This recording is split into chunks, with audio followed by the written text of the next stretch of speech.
Welcome to your friendly neighborhood historian, where we discuss just enough history to inform, intrigue, and entertain. I'm Bill Petro. The history of St. Valentine's Day. The day we associate with love and romance has a history that traces back almost 3 millennia to ancient Rome, but winds through Roman North Africa, England, and the United States. Saint Valentine was martyred on February 14th. However, Valentine, or Valentinus, is the name of at least 3 martyred saints. The most celebrated are the 2 martyrs whose festival days fall on February 14th.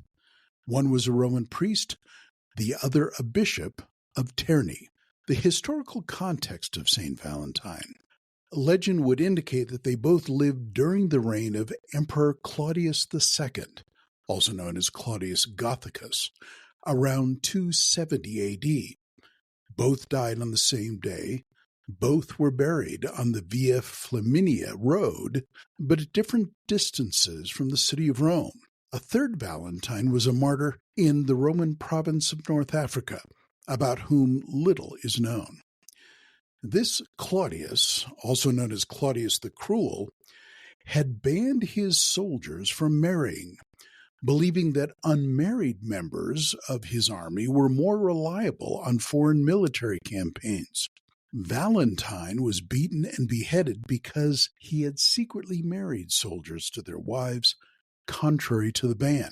It appears that the first celebration of the Feast of St. Valentine was declared to be on February 14th by Pope Gelasius I in 496 AD. Valentine is the patron saint of beekeeping, epilepsy, the plague, fainting, and traveling. And of course, St. Valentine is also the patron saint of engaged couples and happy marriages. Many authorities believe that the lovers' festival associated with St. Valentine's Day comes from the belief that this is the day in spring when birds begin their mating. But there is another view. In the early days of Rome, a great festival was held every February called Lupercalia, held in honor of the Roman god Lupercus. During Rome's founding days, the city was surrounded by an immense wilderness with great hordes of wolves. The Romans thought they must have a god to watch over and protect the shepherds with their flocks, so they called this god Lupercus, from the Latin word lupus, which means a wolf. Lupercus is also the name of the cave at the base of the Palatine Hill in Rome, above where later the Roman Forum and the emperor's palace were built. We get our word palace from Palatine. Legend has it that the she-wolf nurtured Romulus and Remus, the founders of ancient Rome, on April 21st, 753 BC, the traditional date of the founding of Rome. One of the amusements of this festival day of Lupercalia was placing young women's names in a box to be drawn out by the young men. Each young man accepted the girl whose name he drew as his lady love. It remains unknown whether the customs of Lupercalia are perpetuated on Valentine's Day. Where did romance enter St. Valentine's Day? The medieval English poet Geoffrey Chaucer wrote about St. Valentine in his poem in the late 1370s called Parliament of Fools. He links a tradition of courtly love with the celebration of St. Valentine's feast day. However, this association didn't exist until after his poem received widespread attention. The verse in this poem refers to February 14th as the day that birds, and humans, come together to find a mate. When Chaucer wrote the following, "For this was sent on St. Valentine's Day, that every fool comes there to choose his mate," his was the first mention in the published literature of the holiday as we know it today. What are the customs of St. Valentine's Day? The practices and customs have changed throughout the years. During Christian times, the priest put saints' and martyrs' names into boxes to be drawn out. The name drawn out was called one's Valentine, and the holy life of the person to be imitated throughout the year. It was at one time the custom in England for people to call out, "Good morning, 'tis St. Valentine's Day." The one who succeeded in saying this first expected a present from the one to whom it was said, making things pretty lively on St. Valentine's Day. Shakespeare featured the idea of a romantic Valentine in his play Hamlet, when Ophelia refers to herself as Hamlet's Valentine. Tomorrow is St. Valentine's Day.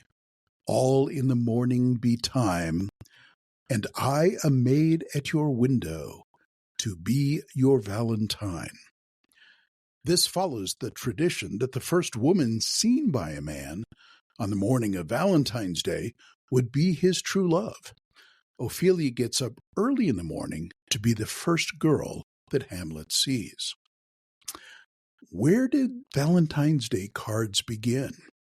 Paper valentines date back to the 15th century and cards to the 18th century, but it took American enterprise to make a buck at it.